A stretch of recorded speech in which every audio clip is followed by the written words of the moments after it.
I'm a 27-year-old woman, and this story begins in the kind of town where nothing really happens, which means when anything does, everyone knows about it before dinner. The kind of place where your dentist remembers your high school GPA and your kindergarten teacher still waves at your parents in the grocery store. In that town, reputations weren't built, they were assigned, and mine was always stuck in the shadow of my older sister, Sabrina. Sabrina was the golden girl. She had the kind of confidence that made adults nod approvingly and classmates compete for her attention. Even at 13, she had the posture of a prom queen. By the time she was 17, everyone assumed she'd marry rich, live on a hilltop, and host fundraisers in floor-length gowns. Me? I liked terrariums. I volunteered at the local library and knew the difference between 8 types of moss, which apparently made me eccentric, her favorite word to throw around whenever people asked about me. Starting in middle school, Sabrina used to toss little jabs that she passed off as humor. "You're totally going to end up alone with cats and cardigans." She'd laugh in front of her friends. I didn't think it was funny and I never laughed, but she kept saying it.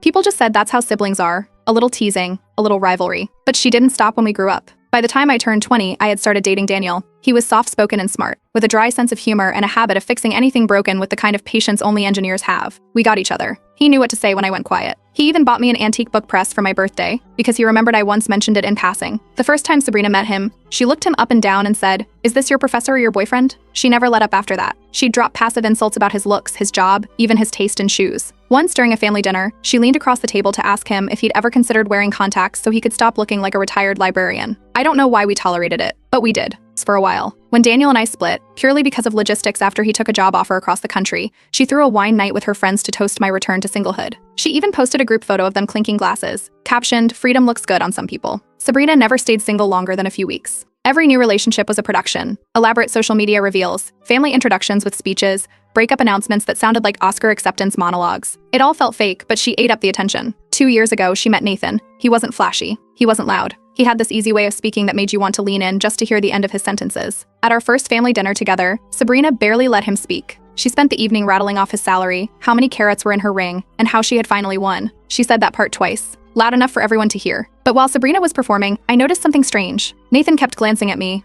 not flirtatiously, but like he was trying to place me, like he recognized something. He smiled a few times, politely, but I could tell his attention kept drifting. I chalked it up to him being overwhelmed. She was overwhelming. 3 weeks later, she organized a surprise brunch for the family. We all showed up thinking it was just a Sunday thing, but it was actually her engagement announcement. Of course, she handed out the wedding invitations like she was the host of a game show, dramatic pauses and all. When it came to me, she didn't hand it over. She just placed it on my plate, upside down, with a sticky note attached that said, "Don't wear green. It washes you out." Everyone laughed. That note wasn't the worst thing she had ever done to me, but for some reason, that was the moment it all clicked. She wasn't just teasing me. She didn't just enjoy being the center of attention, she needed it. And anyone who didn't orbit around her was a threat. I didn't open the invitation that day. I excused myself before dessert, went home, and sat on my porch until the sun went down. And I decided I wasn't going to let her win this time. Not by